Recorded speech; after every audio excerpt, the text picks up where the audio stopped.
Hey guys, so this is 7.2 and 7.3 graphing rational expressions. So there's only a few things in 7.2 that I really liked, so I decided to add it into 7.3 since they were so closely related and I didn't want to spend 2 days on it essentially.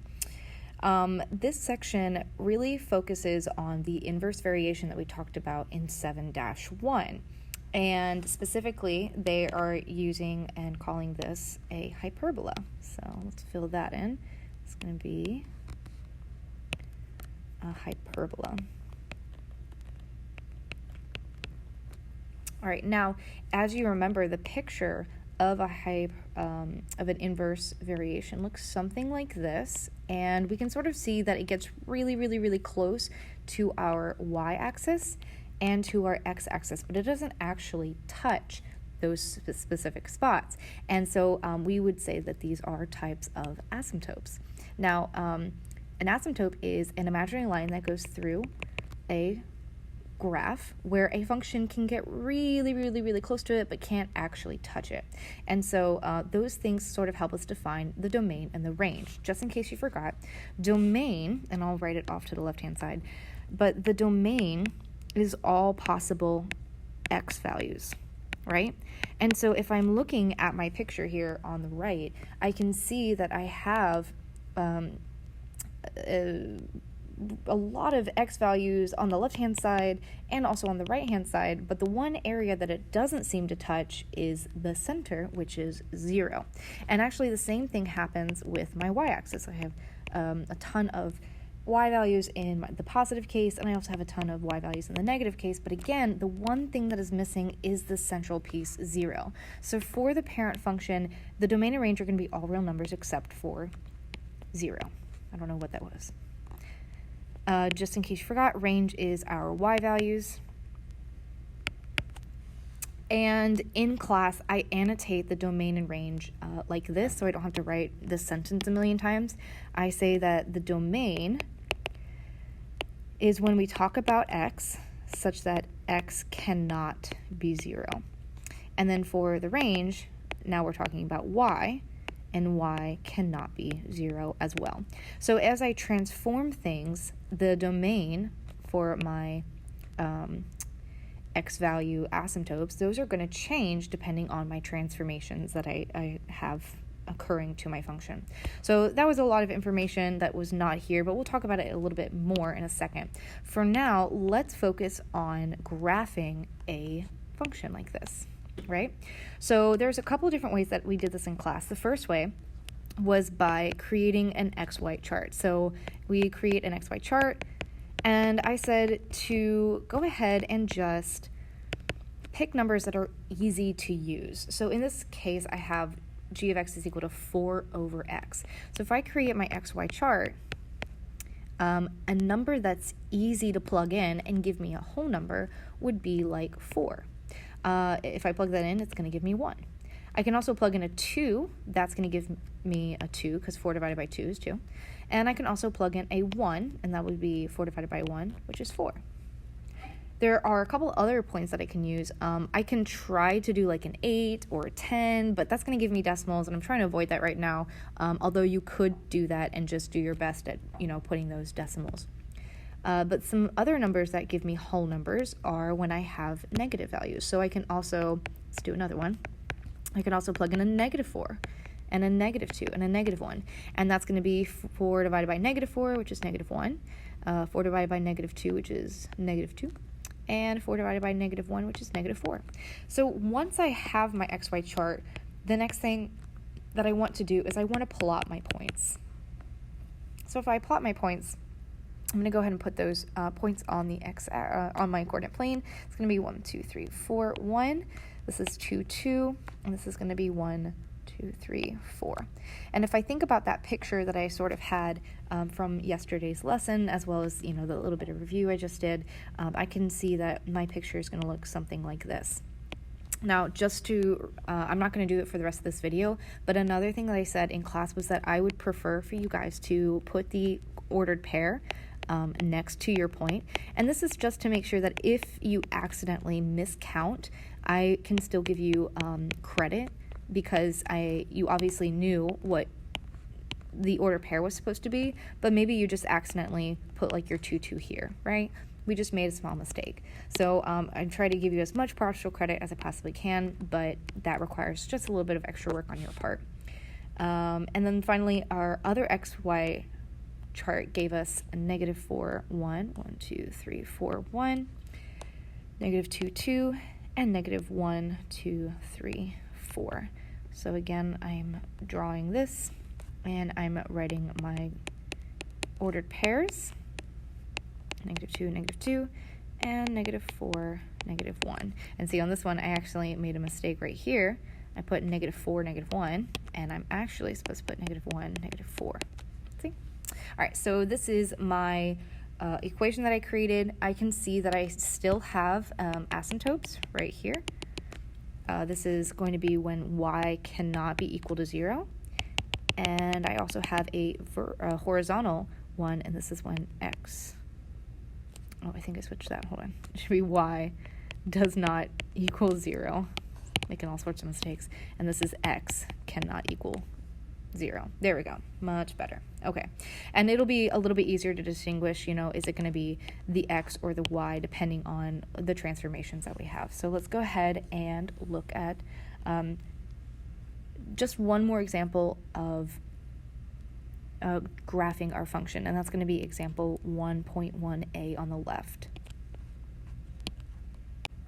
So on the left-hand side, I have g of x is equal to 2 over x, and I want to talk about a different way to get your values. We use the graphing calculator on in our classroom, so I'm going to go ahead and just use that really fast. And I have some old information, so I'm going to go and clear that out. Now, if you have a newer calculator, you are able to type in a fraction bar by pressing alpha and then link. So I am pressing this green alpha button, and then I'm just pressing the X to the right. It's link. I don't know why it does it. A student actually found it accidentally, and he shared it with me, so thank you, Greg Peterkin. So this is going to be our fraction bar, and I'm going to go ahead and type in our equation, which is 2 over x.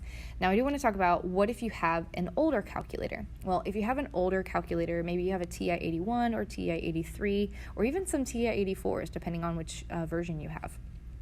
You will not be able to do this fraction bar, and so what you're going to have to do is write your numerator in parentheses, and then put your fraction bar on the outside, and then put your denominator in parentheses.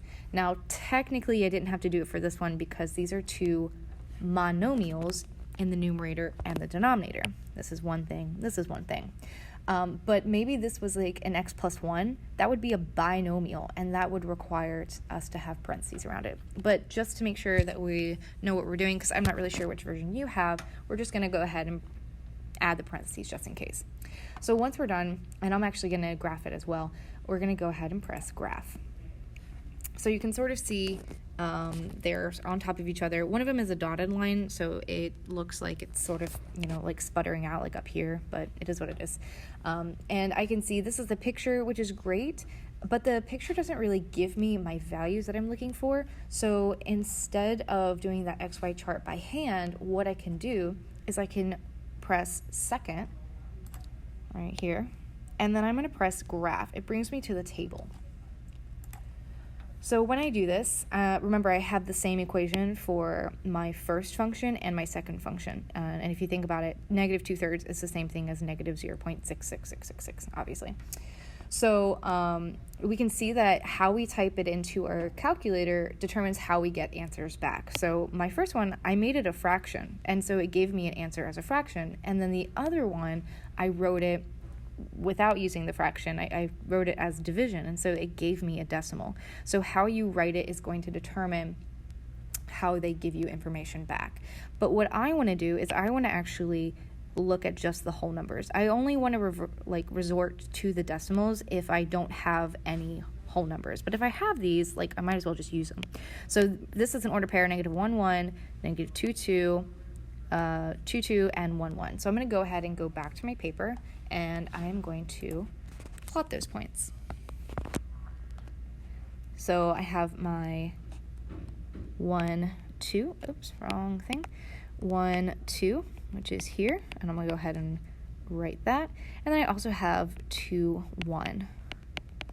And I'm going to draw my lines as best as I can, draw my little arrows, and then I do the same thing on the other side, -2, -1, and -1, -2, -2, -1, and then -1, -2. And I connect my dots, and I bring it down, and this is my answer.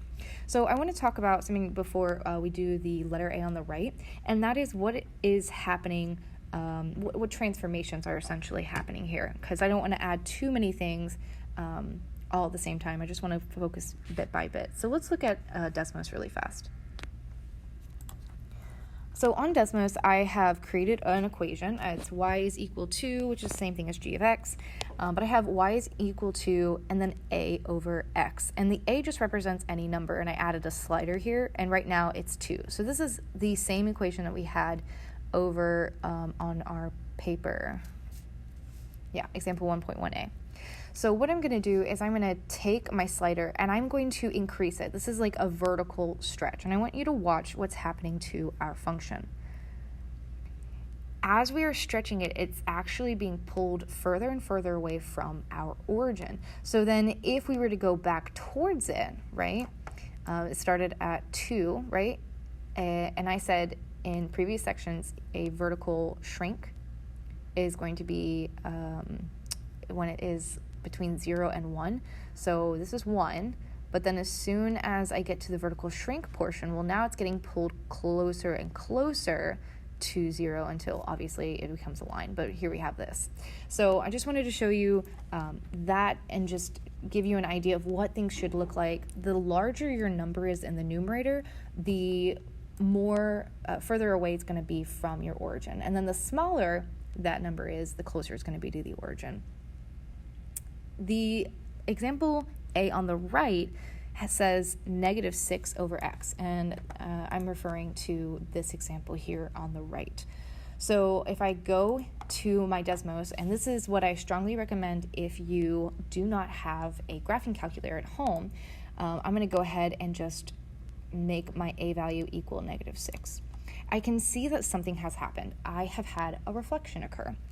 So I can look at this as either a reflection over the x-axis or the y-axis, depending on your perspective. It doesn't really matter. I just care that you know that there's going to be a reflection, because we talk about transformations a lot in my class. And again, if you click on this particular function, you can sort of get an idea of where this is going to be. Some numbers are going to lock in, like, I don't know if you can tell, this one locks in at -3, 2. So even from Desmos, I can actually get some functions. And if you're ever unsure, you can type in the equation, -6 over x. And again, if you click on the function, it should give you exact values. So again, it's at that -3, 2. All right, and so that you can use that to graph your function. And we're not going to do this one just because it's very straightforward, it's not super difficult, and I want to get to the next example. So even though I have this as example 3, depending on the version of notes that you have, I want to address this one next just because I feel like it's a nice little review, and we can sort of get an idea of what transformations occur during these rational functions. So the first thing I want to point out is we do, in fact, have a negative up in the numerator. So again, we're going to have a reflection of some sort. The other thing I want to point out is we do have this -1. Most people, they can identify this and go, oh, it's down 1. Because if you remember, back in our quadratic section, we talked a lot about this format. And in this format, the k value, right, it's outside of our parentheses, it's at the very end, it is our up and down movement, and we just follow it as is. So then the question is, well, if that's our up and down movement, well then what is our left and right movement? And I said in chapter 1 that you are going to be looking for things that are inside of something. They could be inside parentheses, squared, it could be inside absolute value symbols, or in this case, it's actually in the fraction itself. The other way that we know that's our left and right movement is that it's with an x value, okay? And so I can say, all right, this is to the left 2, because remember, anytime it's inside, it's going to be the opposite. So even though technically there is a vertical stretch happening here, we're not actually going to talk about it. I just want you to know these 3 items. And then you can keep going with the other ones. You can talk about the letter B. This one is only one thing that I want you to talk about, which is it goes down 2. And I'm going to stop here because I want to talk about another piece, which is our asymptotes. Now, you can figure out the asymptotes just by like sketching it out or just like figuring things out, but I'm actually going to use a calculator, and I'm going to try to guesstimate based off of my calculator and seeing like where it's almost hitting and stuff. So I'm going to set that up, and we're going to type in the very first one. Actually, we're going to type in this letter B on the right. So here is the parent function that we've been talking about. And I'm going to go ahead and turn on the equation that is the example B on the right. So I'm going to go over and I'm going to press enter to turn this particular function on. And just to avoid seeing the dots of the parent function, I'm going to go ahead and turn this one off. And so now I can see that originally it was centered around the origin, and now it has moved upward and to the right, which we should have already figured out because we saw that plus 5 was transformed up, and the x minus 1 was to the right 1. All right, so from here, I want to redo the asymptotes, right? So previously on the other problems, especially in example 1, our asymptotes were x could not be 0 and y could not be 0, right? It was along the x and the y axis. But now that is no longer the case, right? Because I just moved my function, I just transformed it. So now it looks like it is hitting right along here, right? And if you think about it, if we started at the origin, we went up 1, 2, 3, 4, 5. Well, now my asymptote has moved up 5 as well. So my new asymptote is not going to be the originals. It's going to be y cannot be equal to 5. And I know it's going to be a y because it's hitting the y-axis. I've had that be asked in class before. And I can do the same thing with my other problem, right? It went up 5, but it also went to the right 1. So I can sort of look at it if I really want to. Maybe I didn't see the equation. Maybe I just see the graph.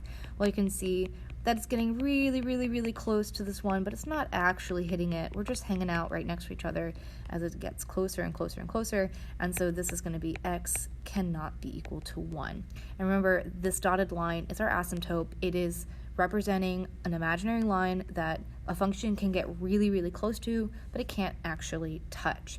And you can either find it by looking at it on the picture or by figuring out the transformations that we found previously. Okay, so I just wanted to point that out.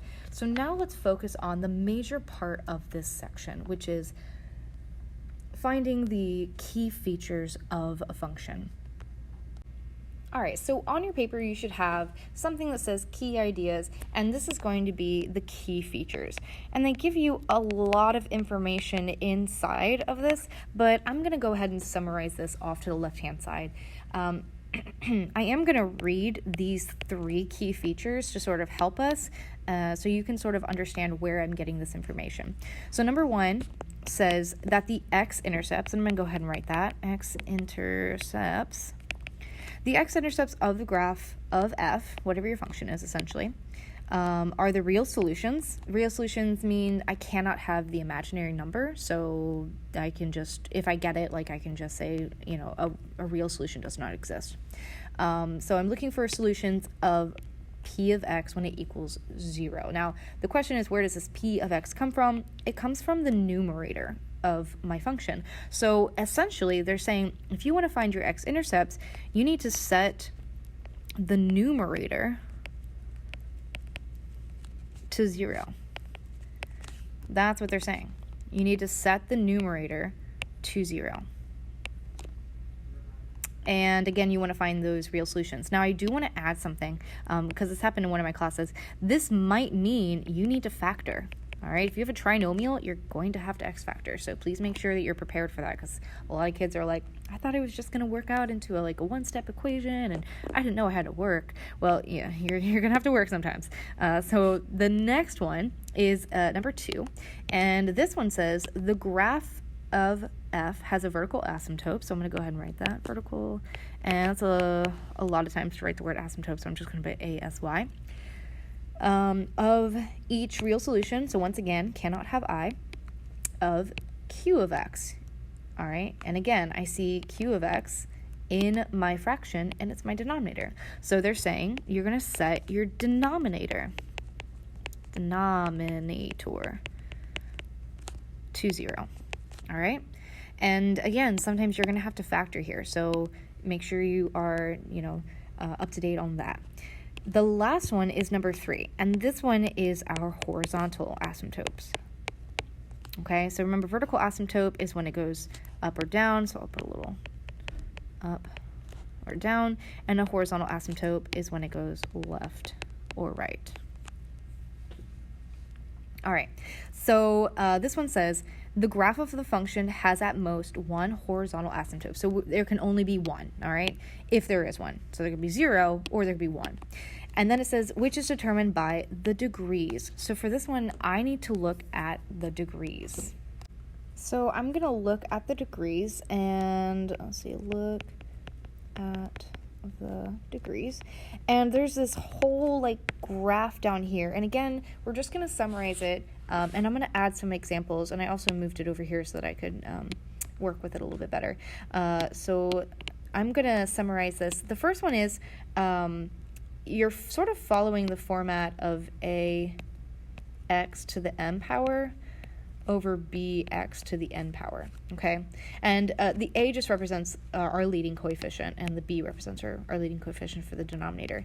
And of course, we're looking at m and n for our degrees. So we can have, there's 3 possibilities.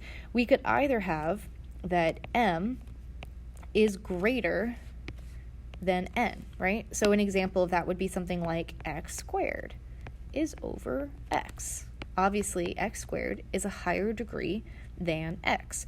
So if this happens, then I do not have a horizontal asymptote. I would say y does not exist, right? Or you can say NA, or you can say not applicable, or no answer, or whatever you want to fill in there. But this is the first case.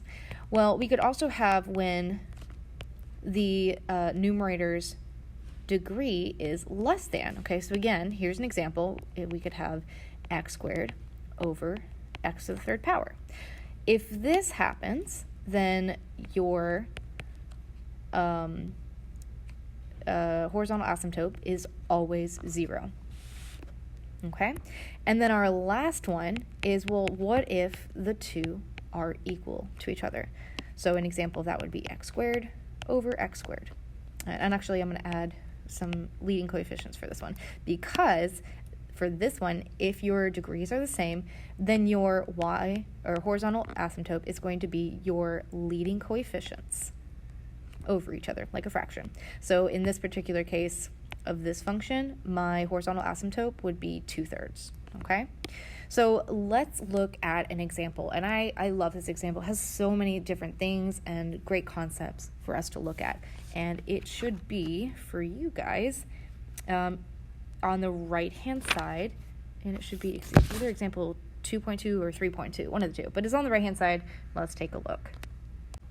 So here it is on the right, and I write really big, so I'm going to go ahead and just get rid of the stuff on the right so that I can write this really easily, really large for you, and I'm not cramping it in on the sides or anything. So let's get rid of all of this. And what I'm going to do is I'm going to go through all of those steps, 1, 2, and 3, and I'm just going to find all of the key features. So step number 1 are my x-intercepts. And our notes say that to find the x-intercepts, all I'm going to do is I'm going to take my numerator and I'm going to set it equal to 0. So it's going to say x squared plus 3x minus 4 is equal to 0. Now it's a trinomial, so that means I'm going to have to x factor. So if I x factor, I should get x plus 4, x minus 1. But these are not my solutions, these are actually my factors. My solutions are going to be a negative 4 and a positive 1 because I'm setting each of my parentheses equal to 0. So now that I have that, I'm going to go over to my picture and I'm going to plot those points on the x-axis, okay?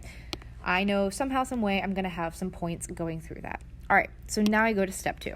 Step 2 says our vertical asymptotes, so I'm going to go ahead and write that. And it says take your denominator and set it equal to 0. So I'm going to take x squared minus 2, set it equal to 0. Now, this is not a trinomial. I can actually solve this by isolating x. So I'm going to add the 2 on both sides and take the square root. Remember, when you take the square root of a variable, it becomes positive or negative, so it becomes the square root of 2, which is approximately 1.4. Okay, so now that I have that, I'm going to change my color, actually. Let me make it a lighter.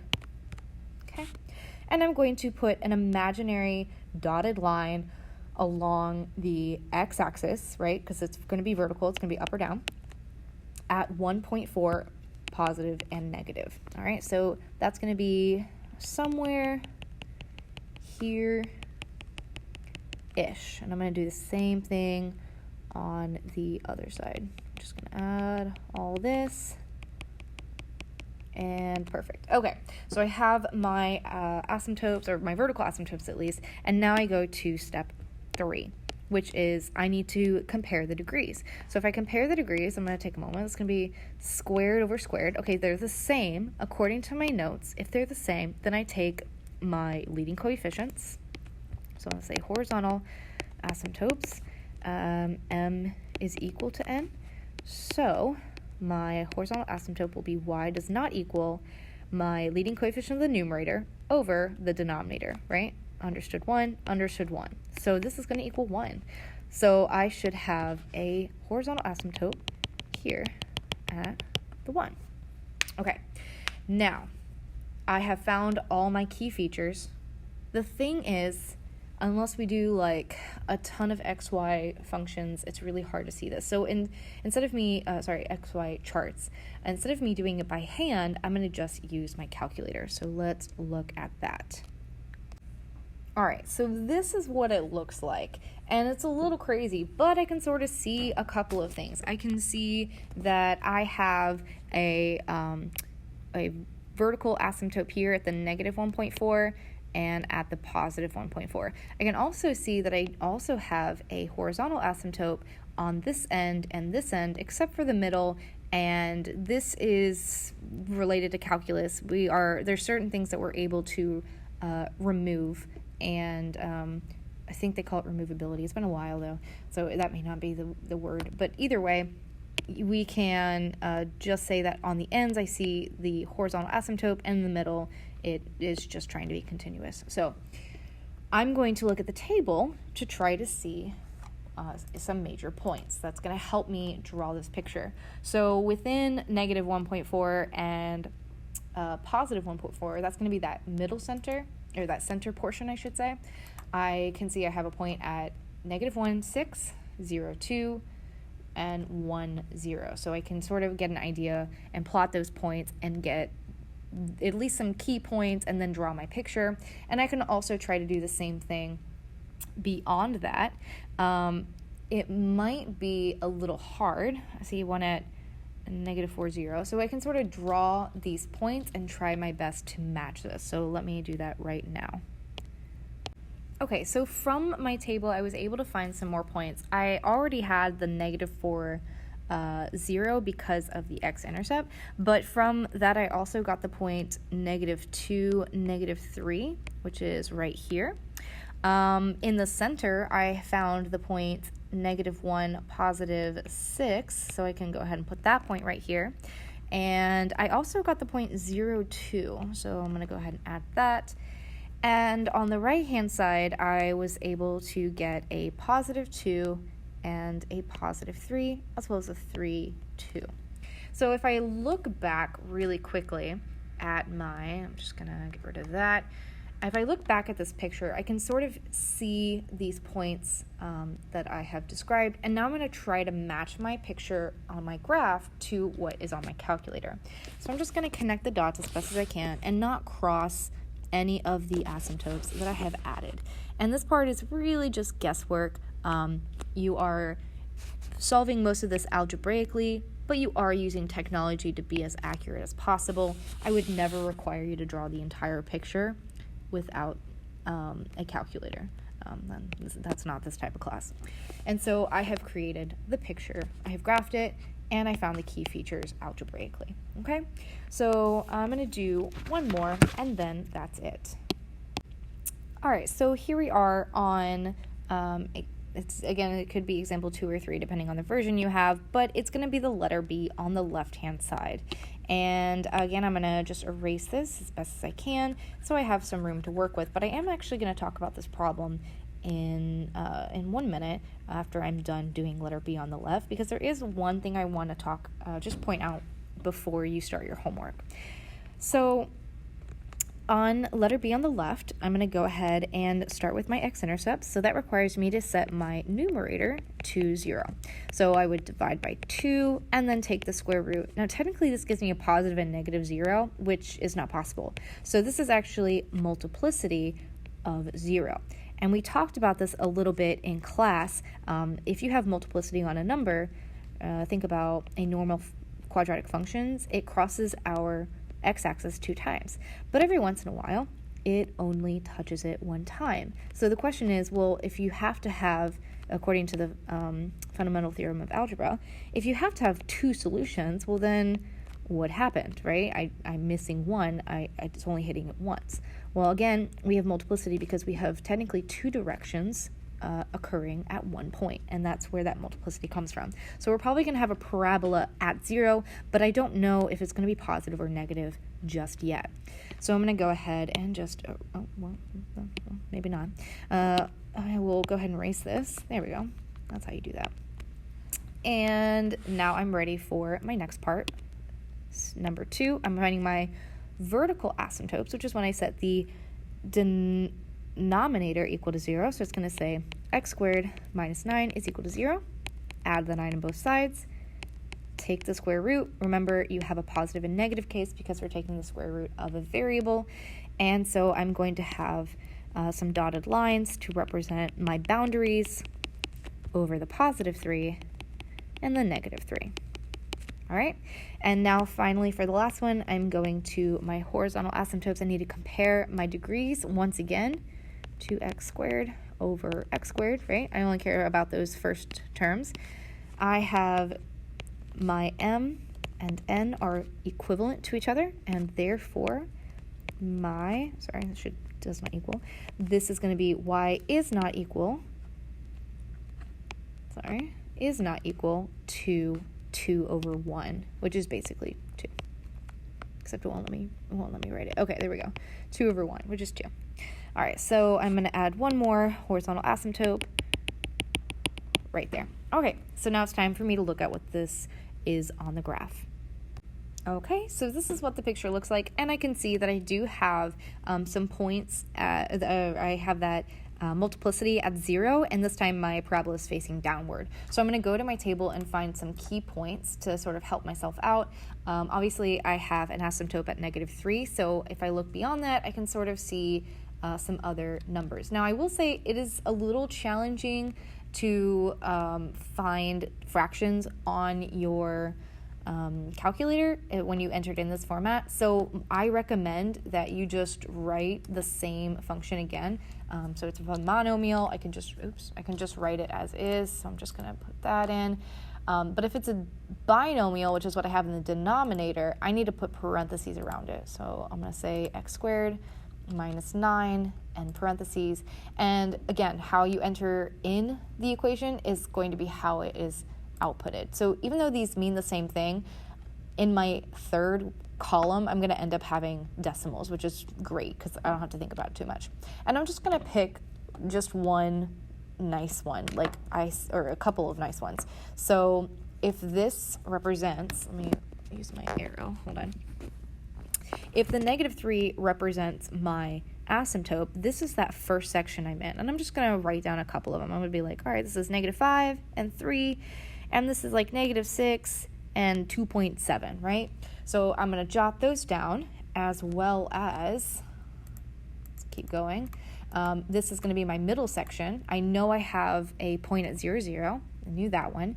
But I can actually see that I have a point, a nice, pretty decimal, if you will, a -1 and a -0.25, and then a +1 and a -0.25. So I can use these 2 points to sort of help me draw my picture. And then if I want to look at my third area, right? Remember, 3 is an error, it's an asymptote. It gets really close to 3, but it can never equal 3. I'm going to use some points from over here and add it to my picture. So give me 1 second. Okay, so I quickly added the points, and since it's a little cramped, I'm not going to add all of the order pairs and stuff, but I just took some points and rounded them and did my best. So now that I have that, I'm going to follow as best as I can what the picture looks like and create what I saw on my calculator, and it's going to look something like this. And that's how you graph this one. Okay, so let's quickly talk about letter B really fast. I'm going to erase all this so we can see this beautiful picture. What I want to look at is our horizontal asymptote really quickly. So the horizontal asymptote, remember, is based off of our degree. So if I look at just the first portion, I can see that my numerator's degree is larger than my denominator. Okay, and when that happens, the horizontal asymptote does not exist, okay? So if I were to type this into the calculator, this is what it's going to look like. All right, so this is what our picture looks like, and if you go through the process of that particular problem, we actually have an x-intercept here and here, but we do not have any horizontal asymptote, which means we have no limitations along this axis, right? And this has caused confusion in a lot of my classes because they're like, well, as we can tell, like this function doesn't cross any sort of horizontal asymptote, so obviously we should have one. And that's actually not the case. This is like a parabola. The parabola doesn't really have any asymptotes. Because it changes direction, remember it does continue on forever and ever and ever, because it changes direction and goes the opposite way, that prevents us from having that horizontal asymptote. So it would be different if the problem went like this, right? It would get really, really, really, really close, but it would never actually touch it, okay? That's the horizontal asymptote part of it, okay? So it doesn't matter if I just have a function that's really close. That's not important, okay? What is important is the process that we talked about where we compare the degrees and all that fun stuff, okay? So please make sure that you are following those algebraic steps, and if you have any questions, email me.